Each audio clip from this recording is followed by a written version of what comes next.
Okay, we're now live. So welcome Claire Kendall from Richard Kendall. Thank you Thank so you. much for joining me today. My pleasure. The honour's all mine. I'm so excited. I'm so excited. So how's Wakefield today? Wakefield is wet and dreary. Yeah. So I think probably the rest of the country is the same. it is.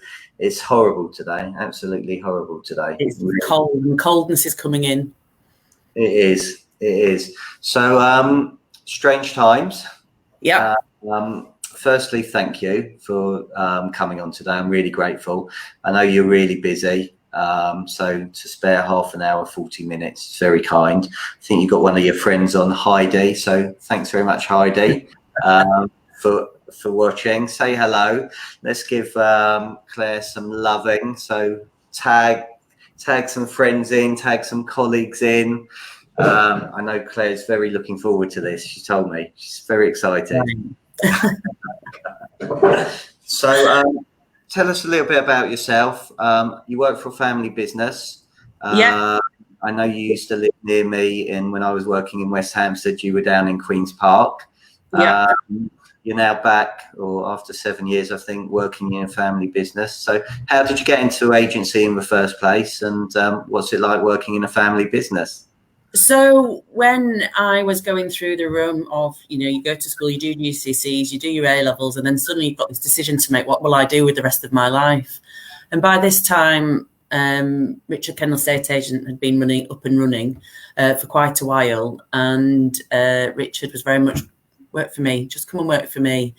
And it was just my goal and want to work in London. That's all I ever wanted to do. And it was a mixture of, well, I might as well do property because I kind of know about it. And that led me down to becoming a chartered surveyor and living in London.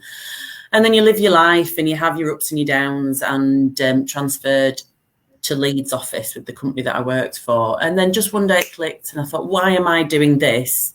Why am I not with my family? Because there's my mum, my dad and my brother. And it was a bit of a no-brainer, really, other than the fact that it was just the year before the double dip recession.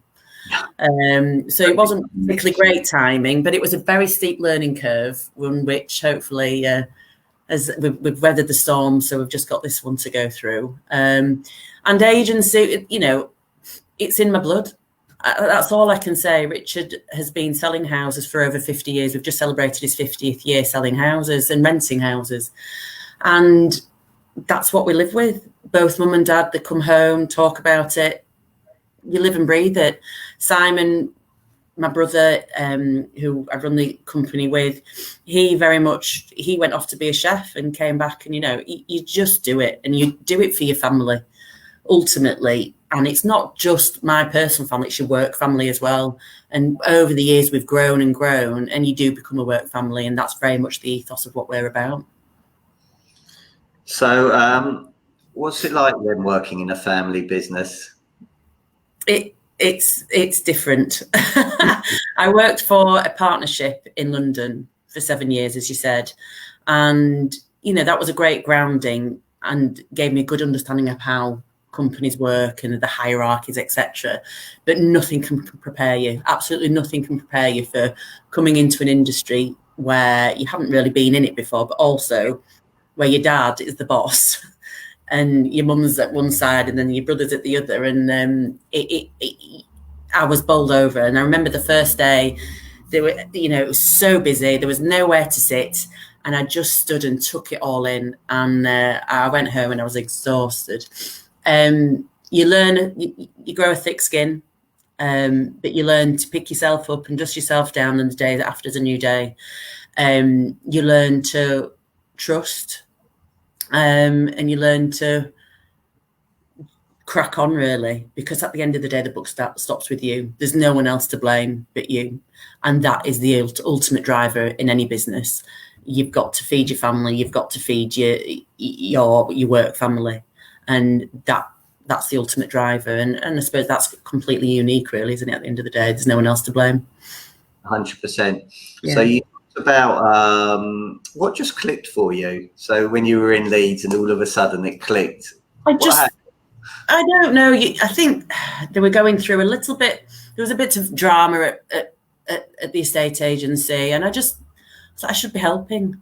I should be there giving my input, doing what needs to be done. And I just rang up and said, do you want me?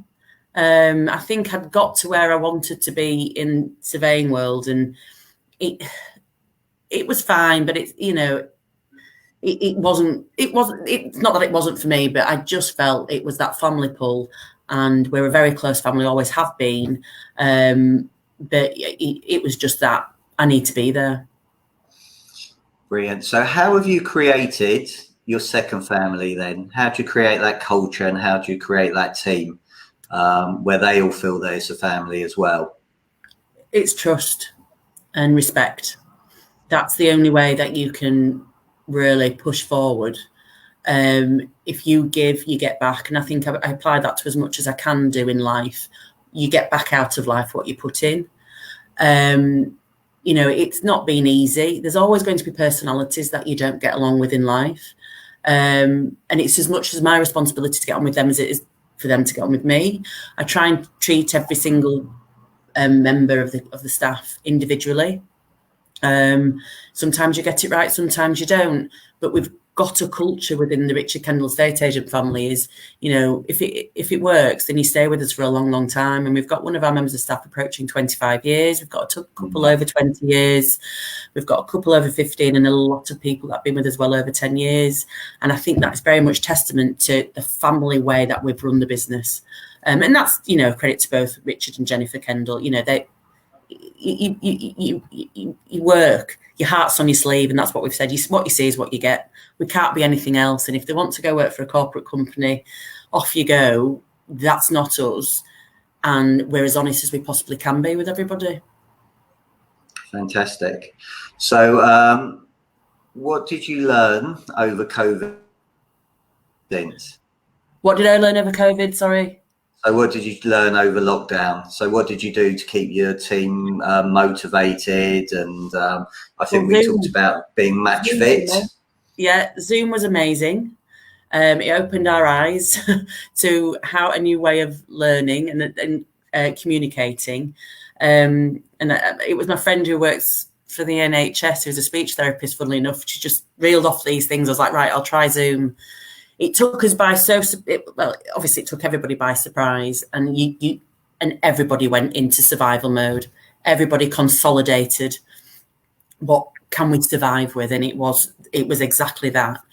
And we turned it around within a week, and we'd already had a hosted system, so everybody could log in at home anyway. We've got an app for our mobile phones, so people ringing into the office went through to the mobiles. And like everybody else, you had to adapt quickly.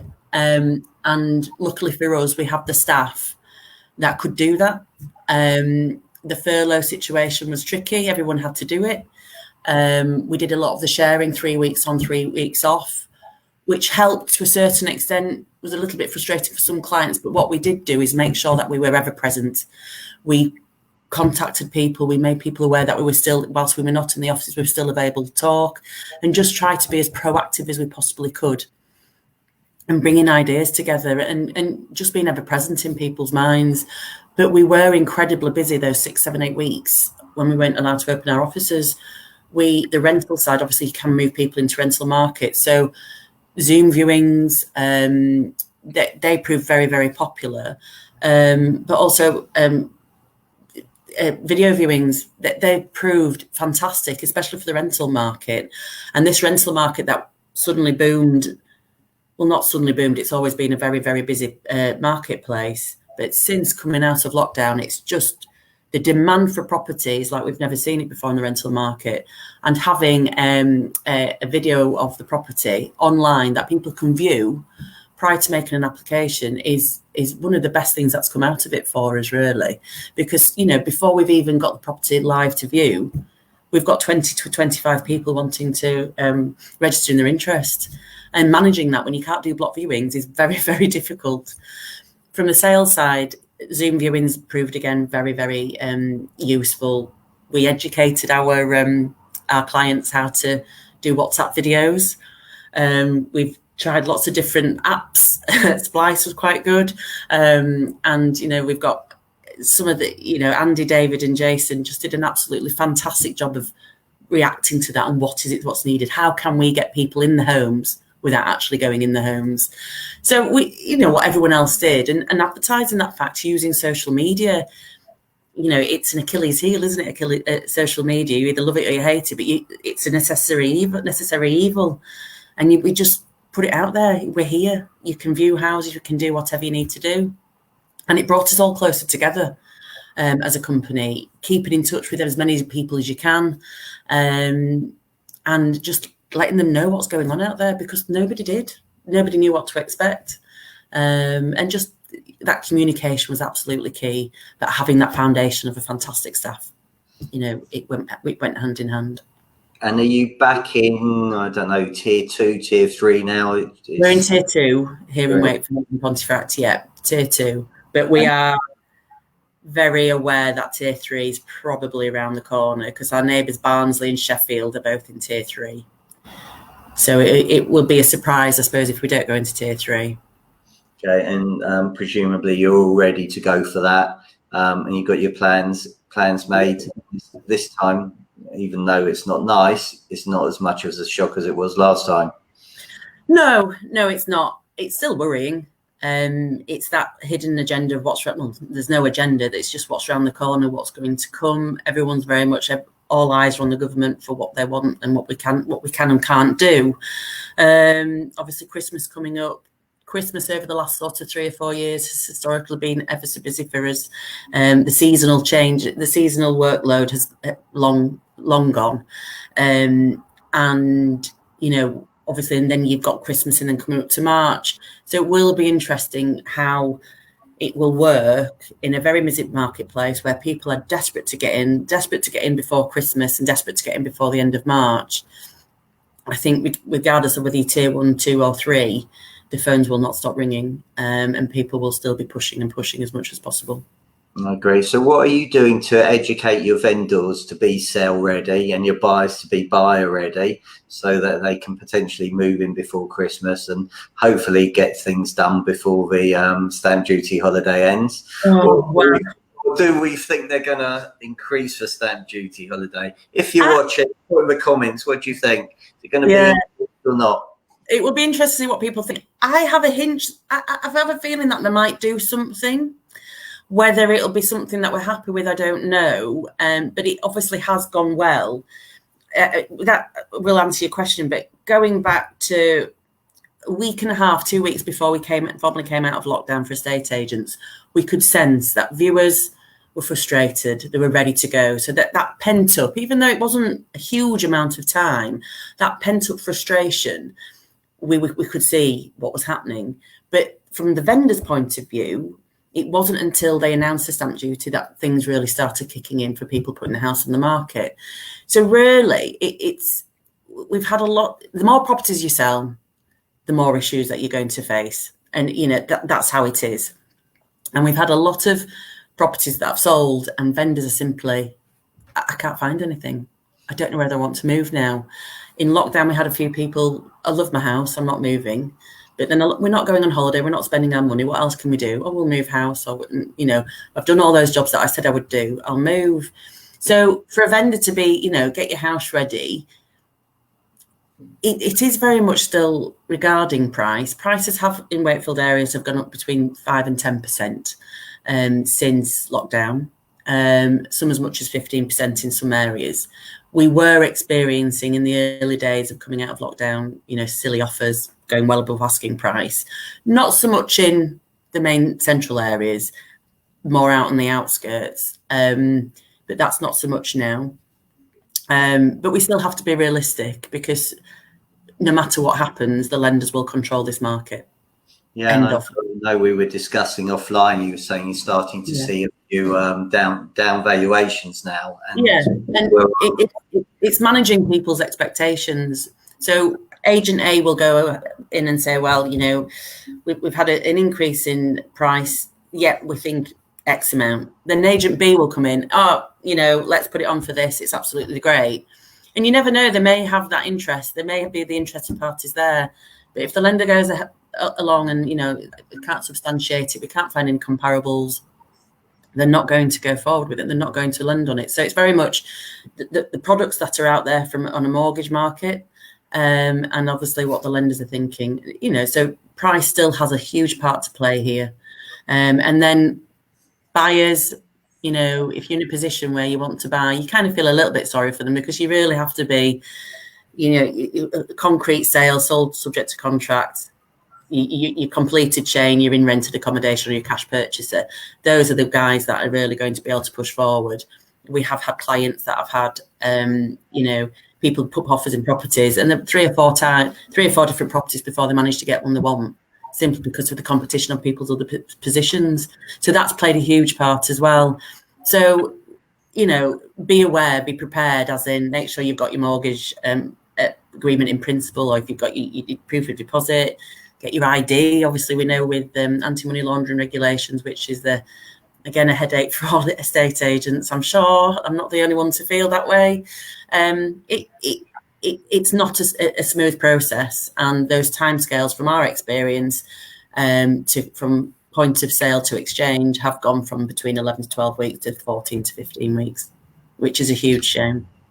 It is. And what's happening with searches? Are you finding searches are taking a while to come back?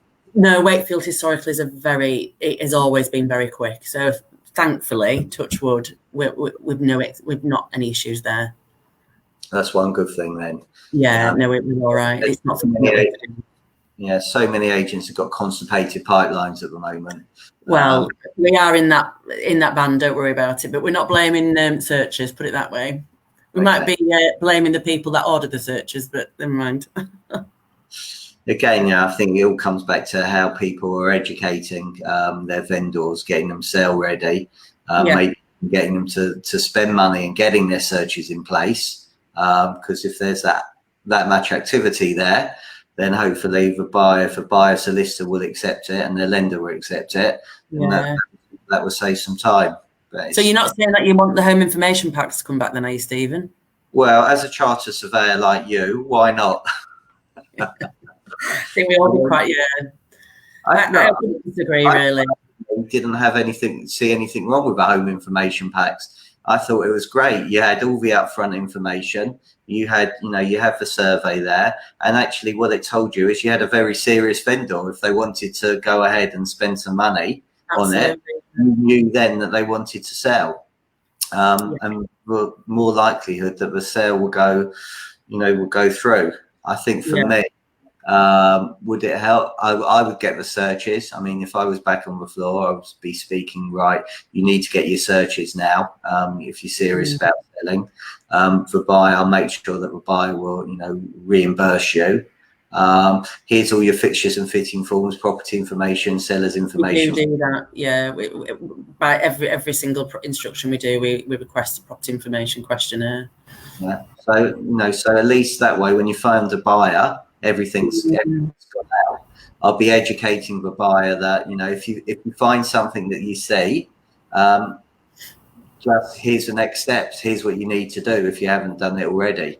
So for me, it's registration with a buyer. So here you go. Thanks for registering. This is what you need to do to make sure you're buyer ready. So when you see your property of your dreams, go.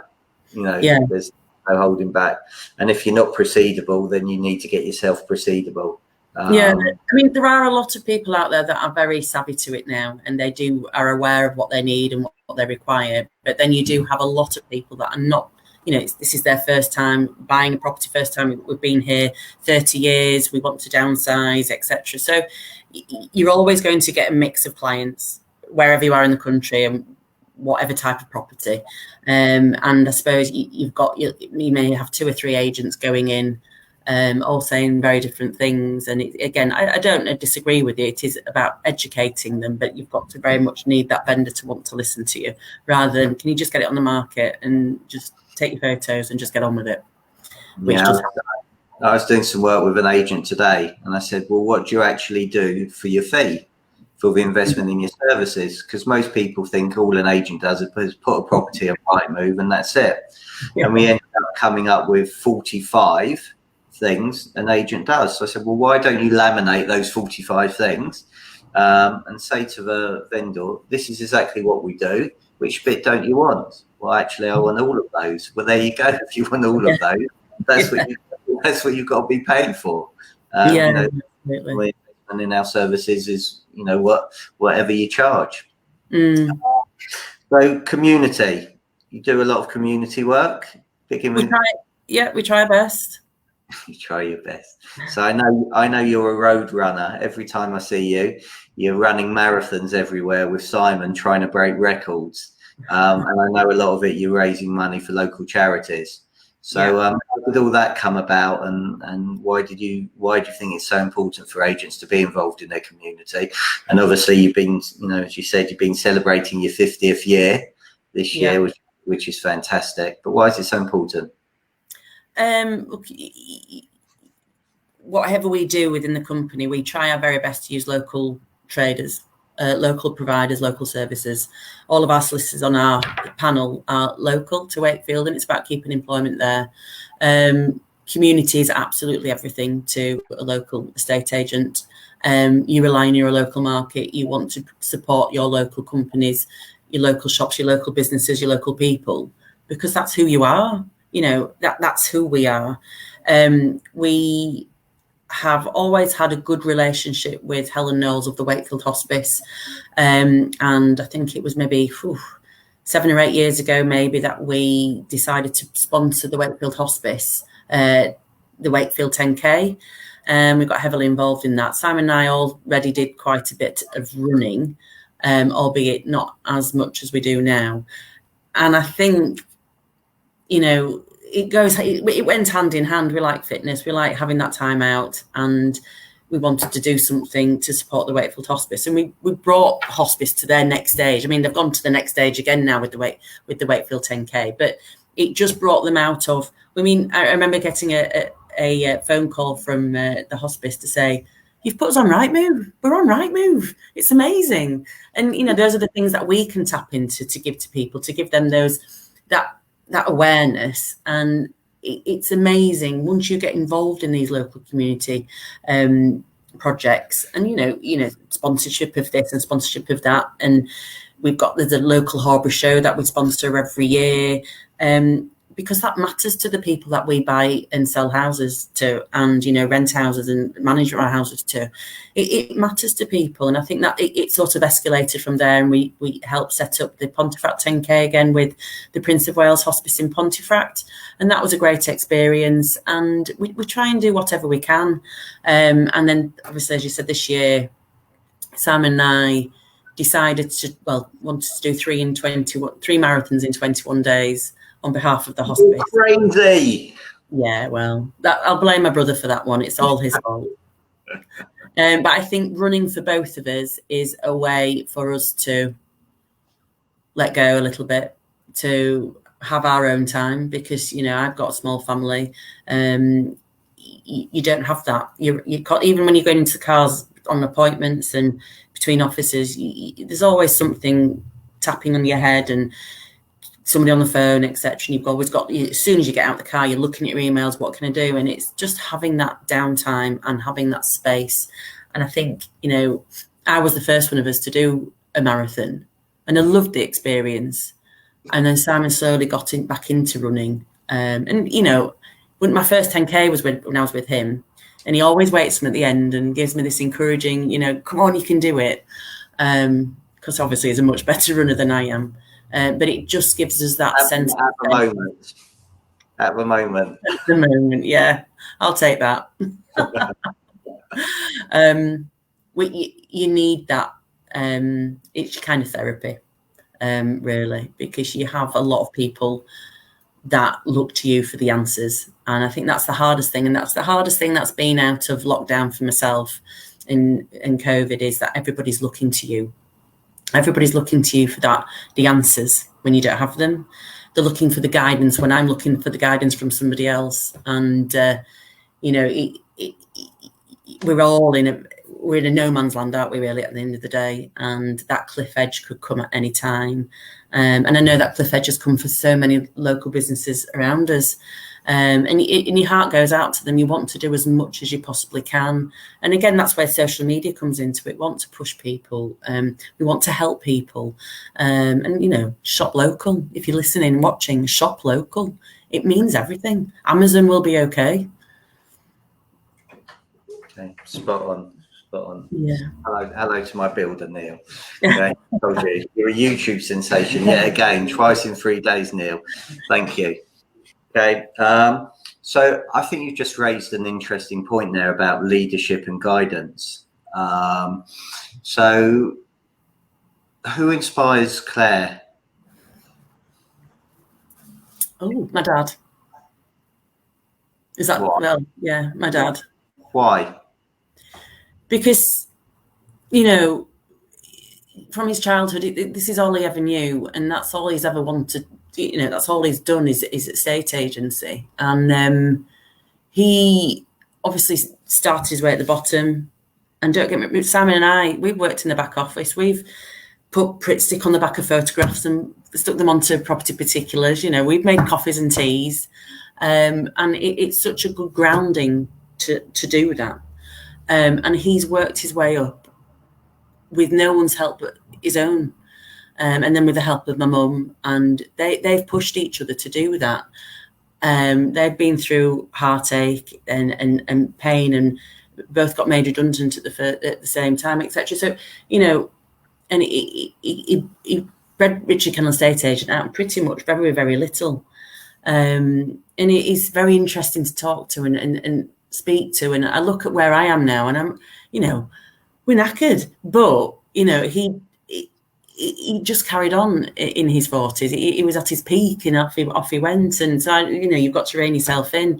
And so he's very much somebody that I do look up to and respect wholly. I mean, don't get me wrong, we've had dingers of arguments, and, you know, when we disagree, we really disagree. But then you come to this mutual respect of each other, that we know that you listen to each other's arguments and thoughts. And, okay, I don't agree with you, but I'll leave it there.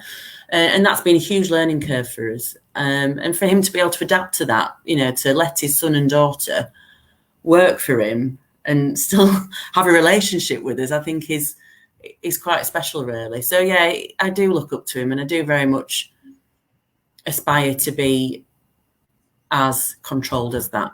When all your plates are spinning in the back of your head. And I think he was taught, and he's taught me, that if you've got no one to talk to the wall, and because you probably get the answer at the end of the day, because you know it, you just sometimes need to talk it through. So he's taught me a lot. He's taught me a hell of a lot. Fantastic, lovely. No, I remember meeting your dad, and I think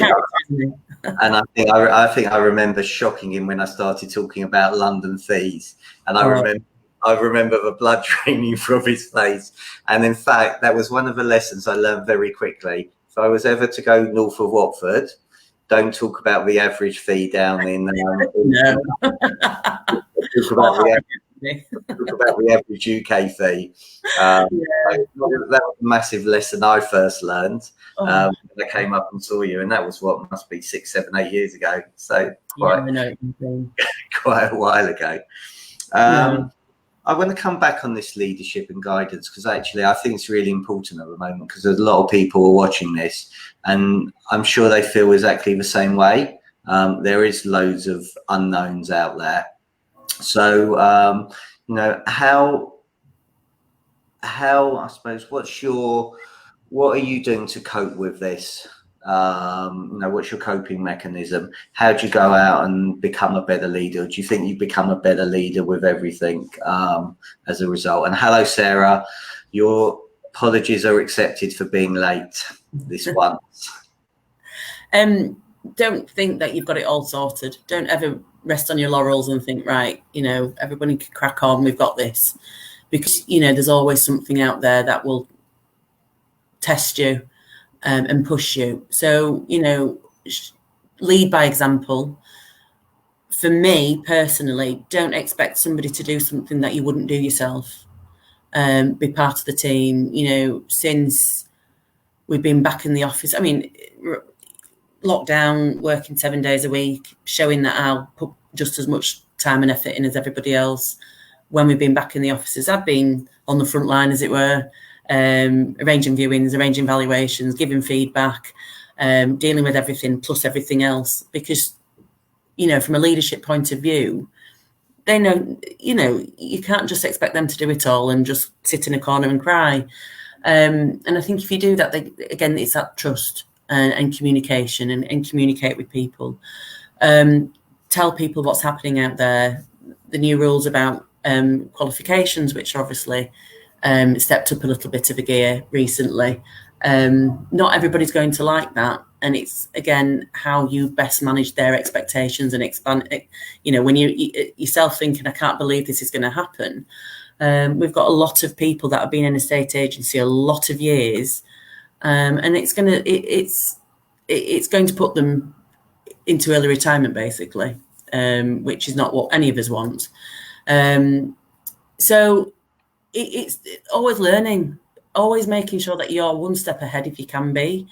Make apologies for when you're not, and making sure that you're in control and show them that you're in control, and you've got the back, because I know that they've got my back.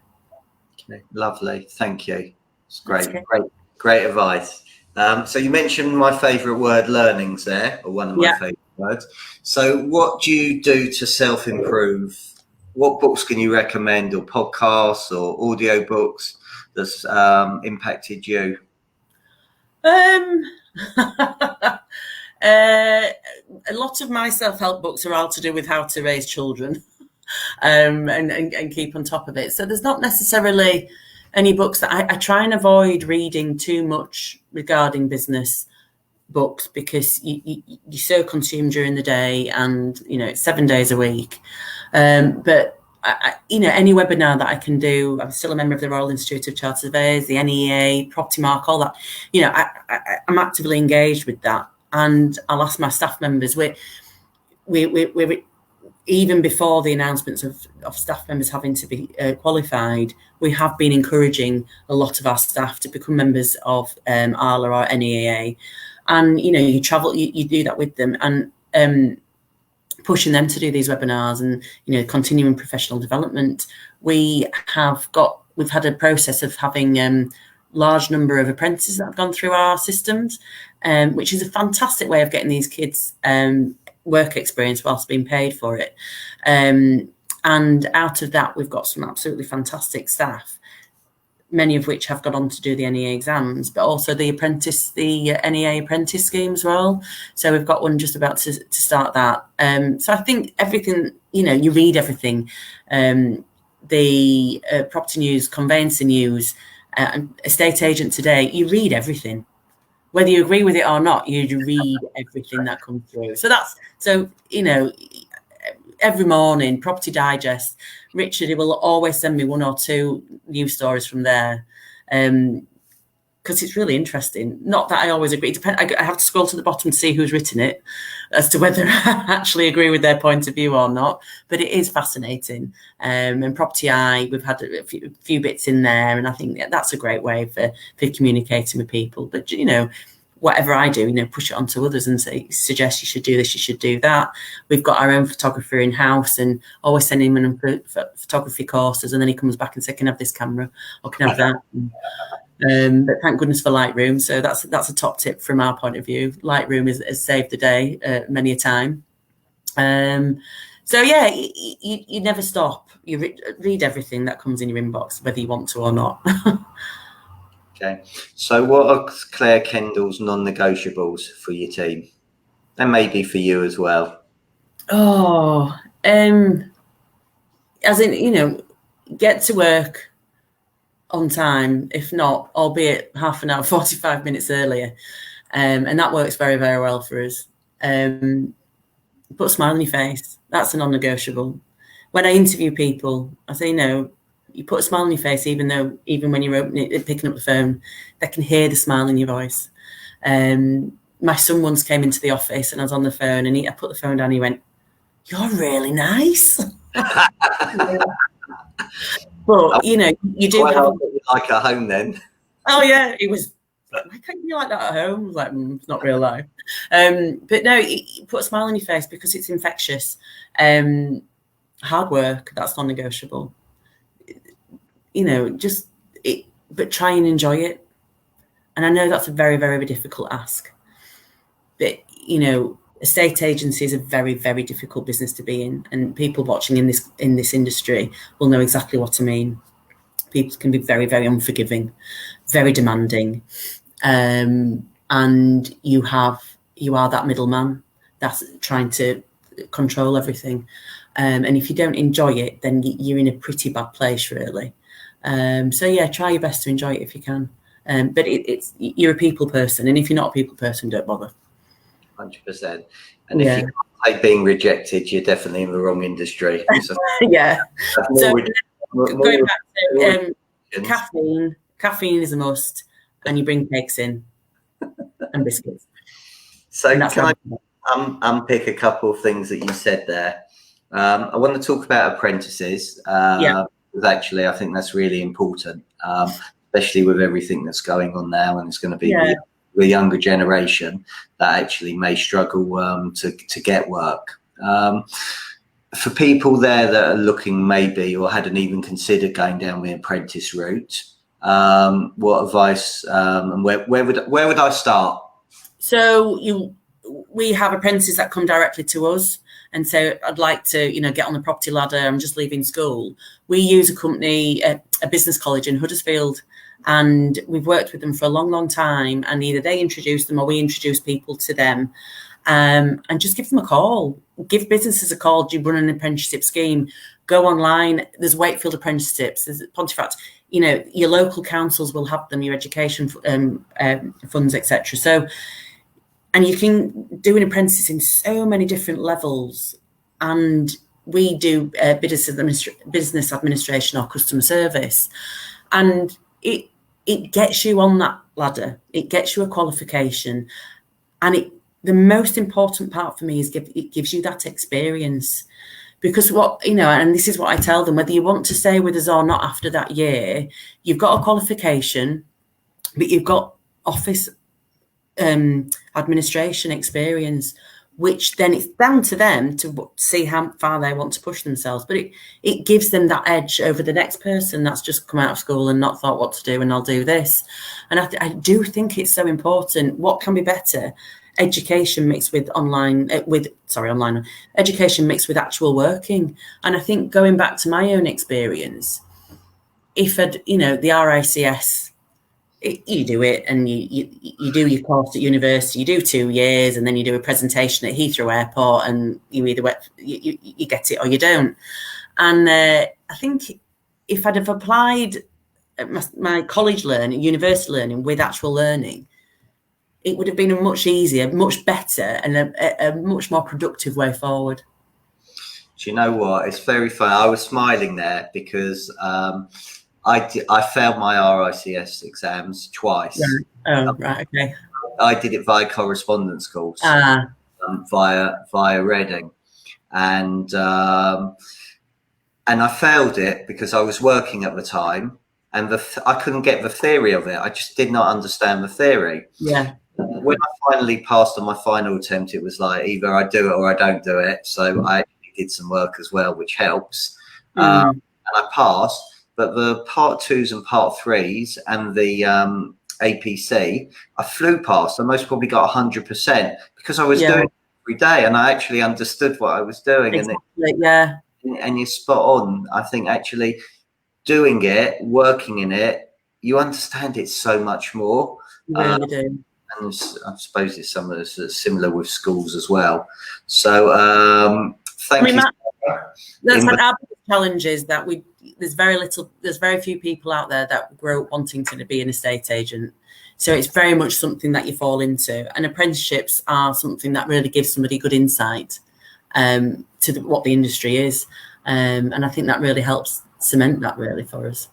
Okay, so Sarah's commented, in the Northwest, there's a junior estate agency apprenticeship run and operated by Training Station with modules by somebody called Sarah Edmondson, who's exceptional chairman of Agents Together. Right. Thank you, Sarah, for sharing, and carry on being an exceptional chairperson woman. Okay, you're doing an amazing job at Agents Together, and I'm just going to give Sarah a quick shout, because at the moment, obviously, with what's going on in the agency, there's a lot of people being made redundant. Agents Together and Sarah and Sam and everybody else has put webinars on redundancy and how to do a perfect CV and stuff like that. So anybody watching, I remember when we were doing a live, Michelle got a phone call, got made redundant as we were doing this, which was quite scary. So, there is help out there for people that are suffering. Yeah. So Sarah, go onto the Agents Together website and I'm sure people will help you there. So the other thing I want to unpack with you is recruitment. So how do you recruit, and have you got any top tips for interview questions? So recruitment, we do try and avoid recruitment consultants, but it's not always successful. You do the social media, etc. And I think it depends on what level of job position that you're looking for. So recently we've been looking for a office administration assistant for Simon's rental department, and we were absolutely inundated just from Facebook. We couldn't believe it. And the way how I choose when you've got a lot of people interested in a job, and I'm sure Sarah would agree, a good covering letter goes a long, long way. Sending a quick CV of somebody who's actually interested in hairdressing rather than office work doesn't work either. And we do read the CVs, but then when I do select people for coming into the interview, as I said before, it's a people's industry. If you like people and you can talk and come across well, I think that's a huge part of it. So what I do is say, I turn the CV over and I say, right, I've read about you, tell me about yourself. And that's where I start off in all of my interviews, because I want to know in their words how eloquently they can talk about themselves. Because, if you can talk well about yourself, you can talk well about a property, can't you? Or whatever. And then I also ask them, what's their phone? How do they get on with phones? Because I've had a lot of people that have come through the door who are scared of answering a telephone. And that, again, isn't very, very productive when you're trying to run a company that relies pretty much on telephone calls. So, because that's half the battle. It's the confidence in being able to deal with things. Property software systems, obviously, it's hard. You'll get somebody who's absolutely fantastic, the lovely, bubbly person, and then put them in front of a computer and it all falls away. And so that, unfortunately, is something that has to play a part. But I want to see confidence. I want to see, smiles, and I want to be interested in what they've got to say. I don't want to just then repeat what's in front of me on the CV. I want to be interested. And also, what makes them tick? Where do you want to be? If it's a younger person, where do you want to be in 5 years' time? Where do you want to be in 10 years' time? And I want people to say they want my job. That's what I want them to tell me. Okay, so if you want a job at Richard Kendall, you've now got the answer that's going to get you the job. Okay, so well done. So I'm really grateful for your time. So just one final question. Okay. Final questions. Firstly, have you seen the Spike Milligan poem, "Smiling is Infectious"? You catch it? No, okay. I haven't. I'm going to send that to you. You love that. Right. It's a great poem. It's my favourite poem, actually. It's exceptional. So really good. But the actual question, not about Spike Milligan, is knowing what you know now, if you were starting again and doing maybe setting up your own agency or going on this career, what would you do differently? Oh, I do have the answer, but possibly at the time, hindsight's a wonderful thing, isn't it? It is. But what you can do is you're going to help people so they can get to where they need to a bit quicker. So firstly, buy your own premises, don't rent, if you can, and work smart. So work smarter than you think you have to. And I'm talking about the cost that you incur in running an estate agency, because you find yourself that you can fall yourself into a bit of a trap when really it can be avoided. So costs are something that you really need to look at. and be sensible is the wrong word, but be cautious, and be braver going forward with it. We've always had the right staff, but you've always got to make sure you have the right people working with you. And I think really, nothing other than what we do at the moment. Maybe choose a different location than Wakefield. Maybe south of the Watford might have been a better idea, but you've got to work where you live, haven't you? Queen's Park's very nice. Yeah, it is. Yeah, and Queen's. Yeah, definitely. Brilliant. Well, look, you've been an amazing guest. I'm really grateful for your time. So thank you very much for asking me. I appreciate it. You're welcome. Thank you all for watching, whether now or whether you're watching on replay, whether you're watching on YouTube, whether you're watching on LinkedIn, whether you're watching on Instagram.